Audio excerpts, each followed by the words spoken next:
Let me say first and foremost, I've gotten the consent of his wife to say anything regarding Dr. Eck. And indeed, it is with heavy hearts that we're in the medical community, yet one of our own is falling, no? And has fallen critically ill, as sick as anybody can get with COVID, pneumonia, and the effects of COVID. Unfortunately, we had to intubate him this morning and ventilate. And I say we because we have a collaborative effort with all the doctors in Belize, primarily myself, Dr. Hidalgo, Dr. Arriaga, as the lead physicians. No? We see him together, we make decisions together, and that is where we are. The virus is a beast and has ravaged his lungs, and in discussions today, the medical community is suggesting that we speak more towards mandating vaccines, for example, so as to lessen the transmission. I heard members of the association pushing for that, no? That we as a community come out stronger in mandating vaccine, because it has affected healthcare workers a lot, not only in Belize, but worldwide. No?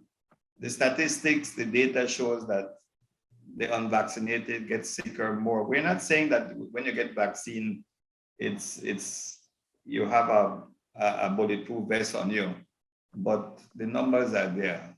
So you stand more chances of falling ill and dying not being vaccinated.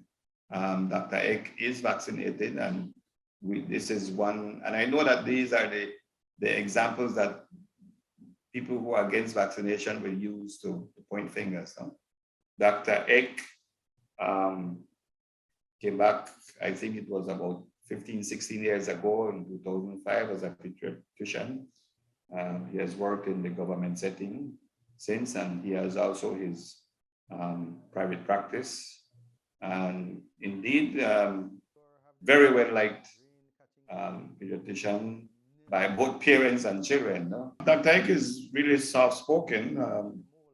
He's not as mouthy as myself, but he does his own quiet, important contributions, and especially in the public setting. No, he has worked with the Carl Huchner quite a bit. So I think that's his main forte in helping underprivileged or people who do not have access to private healthcare. So that is indeed a very stellar career he has carried so far. No? I would just finally want to say that his wife has asked me to convey to the Belizean public to hold him in their prayers, and let us all hope for the best. And just ask everybody in Belize to pray and hope. If you're religious or not, if you want to pray to the universe or to any specific other, please do, no? Because this is a good man and has contributed and been very productive.